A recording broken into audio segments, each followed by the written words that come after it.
ایک بھائی نے کہا کہ میری والدہ نے کہا، جس نے کسی لڑکی سے شادی کر لی ہوگی، اگلا یہ بتاتا ہے کہ میری ماں نے کہا میں مر جاؤں گی تو اس لڑکی کو طلاق دے دے، تو میں نے اس کو 3 طلاقیں دے دیں۔ کہتے ہیں اب مجھے بتائیے کہ کیا حلالہ کے علاوہ کوئی ملنے کا طریقہ ہے؟ تو ایسے تمام کمزور عشاقان سے میری گزارش ہے کہ جب آپ میں ہمت ہی نہیں ہے تو خدا را ایسے قدم نہ اٹھائیں۔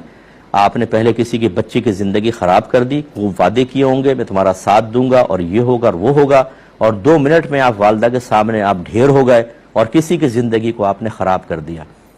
اب میں آپ سے یہ کویسچن کرتا ہوں کہ جو کم ہمتی ابھی پیدا ہوئی یا جو والدہ کے مر جانے کا خوف آپ کے قلب میں پیدا ہوا جس کی وجہ سے آپ نے طلاق کا اقدام کر لیا،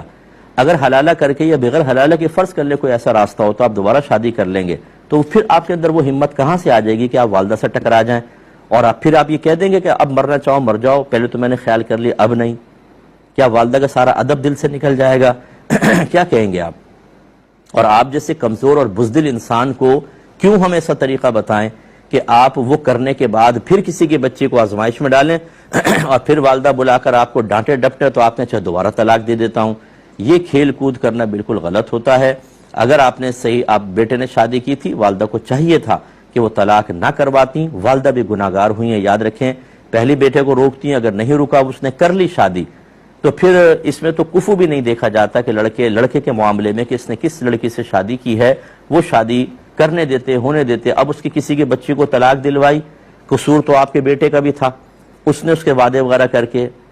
تو آپ نے اس کی زندگی بھی خراب کر دی، اور 3 طلاقیں دلوائیں اگر آپ نے، اور آپ کی مرضی یہ تھی کہ 3 طلاقیں دو، یہ طلاق بدعت کہلاتی ہے، بیٹا بھی گناہگار آپ بھی گناہگار۔ تو خلاصہ کلام یہ ہے کہ بہرحال اگر 3 طلاقیں دی ہیں، حلالہ کے بغیر بیٹا کچھ بھی نہیں ہو سکتا، حلالہ کے بعد ہی۔ لیکن ہمارے مشورہ یہ ہے کہ یہ قدم اٹھانے سے پہلے 50 بار آپ سوچیں، اپنے اندر کوئی طاقت اور ہمت پیدا کریں، ورنہ آپ دنیا بھی اپنی خراب کریں گے، اور ہو ہی رہی ہے، بچی بھی اذیت میں، آپ بھی، والدہ بھی اذیت میں، اور آخرت تو ابھی اب موجود ہے، ڈے آف ججمنٹ میں آپ کو جواب دے ہونا